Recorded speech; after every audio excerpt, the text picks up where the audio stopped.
പ്രതികൂലമായിരിക്കാം, നമ്മുടെ കടഭാരമായിരിക്കാം, നമ്മുടെ ആവശ്യമായിരിക്കാം, ചിലപ്പോൾ ആരോടും നമുക്ക് തുറന്നു പറയാൻ പറ്റാത്ത നമ്മുടെ ഹൃദയത്തിൻ്റെ വേദനയായിരിക്കാം.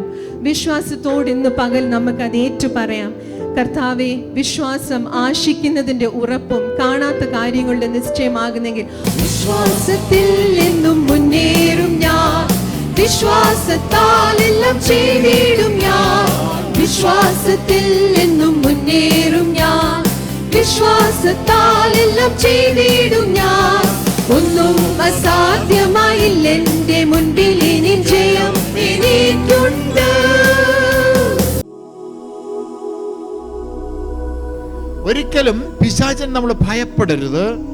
എന്നാൽ അവൻ്റെ കെണികൾ, അവൻ്റെ അവൻ നമുക്ക് വേണ്ടി ഒരുക്കുന്ന കെണികളെ, തന്ത്രങ്ങളെ നാം അറിഞ്ഞിരിക്കണം. ദൈവമക്കൾക്കെതിരെയുള്ള പോരാട്ടത്തെ നമ്മൾ ജയിക്കണമെങ്കിൽ എന്ത് ചെയ്യണം? ഹല്ലേലൂയ, പ്രാർത്ഥനയാൽ, നമ്മുടെ വചന ധ്യാനത്താൽ.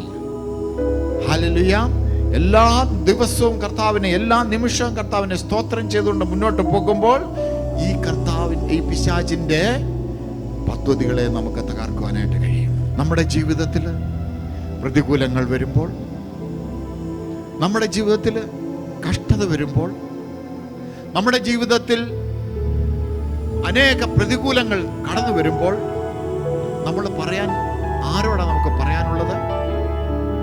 ദൈവമക്കളോട് മാത്രമേ നമുക്ക് പറയാൻ പറ്റുള്ളൂ, എനിക്ക് വേണ്ടി പ്രാർത്ഥിക്കണേ. സുവിശേഷം നമ്മൾ കേൾക്കുമ്പോൾ, ആ സുവിശേഷം നമ്മുടെ ഹൃദയത്തിൽ നമ്മൾ ഏറ്റെടുക്കുമ്പോൾ, നമ്മൾ രക്ഷയിലേക്ക് കടന്നു വരുമ്പോൾ കർത്താവ് ഒരു പാക്കേജ് നമുക്ക് തരും. അതിനകത്ത് അനുഗ്രഹമുണ്ട്, അതിനകത്ത് രോഗശാന്തിയുണ്ട്, അതിനകത്ത് വിടുതലുകളുണ്ട്, അതിനകത്ത് സകലതും കർത്താവ് നൽകിയിട്ടുണ്ട്.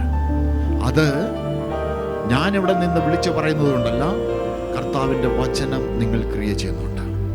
നമ്മളൊരു സഭയായിട്ട് വരുമ്പോൾ തമ്മിൽ മറ്റുള്ളവരുടെ ഭാരങ്ങളെ ചുമന്ന് പ്രാർത്ഥിക്കുവാൻ നമുക്ക് കഴിഞ്ഞില്ലെങ്കിൽ കർത്താവിൻ്റെ സ്നേഹം നമ്മളിൽ നിന്ന് മാറിപ്പോയി.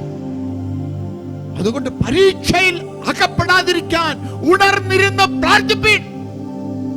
ഇത് ദുഷ്കാലമാണ്, ദുഷ്കാലം. This is the last time. കൃപായുഗം അവസാനിക്കാറായി. He is coming soon. ക്ഷമിക്കാത്ത മനസ്സ് പിശാചിന്റെ പണിപ്പുരയാണ്. നിങ്ങളുടെ ഹൃദയത്തിൽ വിദ്വേഷം വെച്ചുകൊണ്ടിരുന്നാൽ അത് പിശാചിന്റെ പണിപ്പുരയാണ്. നമ്മൾ രക്ഷിക്കപ്പെട്ടവരാണ്, നമ്മൾ സ്നാനപ്പെട്ടവരാണ്. നമ്മുടെ ഹൃദയത്തിൽ കർത്താവിന് ഇഷ്ടമില്ലാത്ത ഒന്നും കാണരുത്.